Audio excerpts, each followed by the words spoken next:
Right details చూద్దాం. తిరుమల శ్రీవారి లడ్డు కల్తీ నెయ్యి వ్యవహారంపై AP deputy CM Pawan Kalyan ప్రాయశ్చిత దీక్ష చేపట్టనున్నారు. నేటి నుంచి 11 రోజుల పాటు దీక్ష చేస్తారు. గుంటూరు జిల్లా నంబూరులోని శ్రీ దశావతార వెంకటేశ్వర స్వామి దేవాలయంలో దీక్ష ప్రారంభించనున్నారు. దైనందిన విధుల్లో పాల్గొంటూనే దీక్ష కొనసాగించనున్నారు. దీక్ష అనంతరం తిరుమల శ్రీ వెంకటేశ్వర స్వామివారిని దర్శించుకోనున్నారు.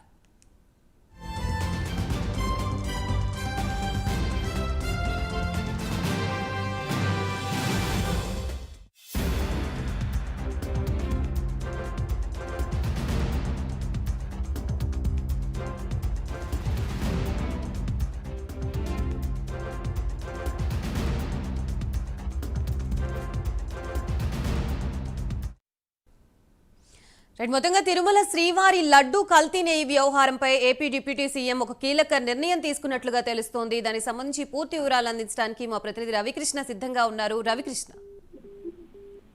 గాయత్రి, కలియుగ ప్రత్యక్ష దైవం తిరుమల వెంకటేశ్వర స్వామి లడ్డు ప్రసాదంలో జరిగిన అపచారం ఏదైతే ఉందో ఆ అపచారాన్ని మాత్రం జీర్ణించుకోలేని పరిస్థితుల్లో భక్తులైతే ఉన్నారు. ఈ నేపథ్యంలోనే డిప్యూటీ సీఎం అయినటువంటి పవన్ కళ్యాణ్ మాత్రం దానికి సంబంధించి చాలా కూడా కలత చెందినట్టు తెలుస్తుంది. ఎప్పుడైతే ఆ లడ్డూ ప్రసాదంలో కల్తీ జరిగిందని పెద్ద ఎత్తున కూడా ప్రచారం జరగడం, అదే విధంగా కూడా దానికి సంబంధించి సీఎం చంద్రబాబు నాయుడు ఇచ్చినటువంటి చెప్పడం ఏదైతే జరిగిందో దానితో మాత్రం చాలా ఆవేదనకు గురైనట్టుగా కూడా తెలుస్తుంది. ఈ నేపథ్యంలోనే ఆయన అయితే ఒక కీలక నిర్ణయం తీసుకున్నారు.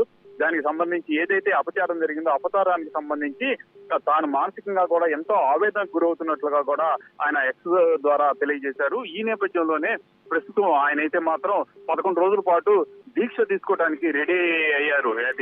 ఇక్కడ ఏదైతే ఇక్కడ ఉన్నటువంటి టోల్ గేట్ సమీపంలో కాజా వద్ద ఉన్నటువంటి వెంకటేశ్వర స్వామి ఆలయంలో ఆయన ఈ రోజు 8:30కి దీక్ష తీసుకుంటారు. 11 రోజుల పాటు దీక్షని కొనసాగిస్తారు. ఆ దీక్ష కొనసాగించి చివరి రోజు అయితే మాత్రం ఆయన తిరుమల శ్రీవారిని దర్శించుకొని తమ అపచారాన్ని క్షమించమని వేడుకునే పరిస్థితి అయితే ఉంది. ఈ నేపథ్యంలోనే ఇటువంటి సంఘటనలు జరగడం చాలా దారుణమని ఆయన చెప్పడమే కాకుండా కూడా ఇటువంటి సంఘటనలు జరగకుండా కూడా చర్యలు తీసుకోవాలని ఆయన అయితే కోరటం కూడా జరిగింది. ఈ నేపథ్యంలోనే దానికి సంబంధించి ఏదైతే కల్తీ జరిగిందని భావిస్తున్నారో దానికి సంబంధించి విచారణ జరగాలి, ఎవరైతే దోషులు ఉన్నారో వాళ్ళని కఠినంగా శిక్షించాలి అని ఆయన తెలియజేసిన పరిస్థితి.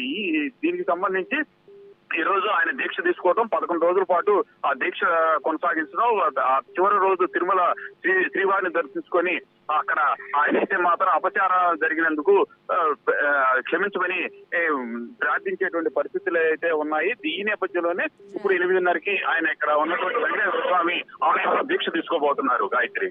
థాంక్యూ రవికృష్ణ.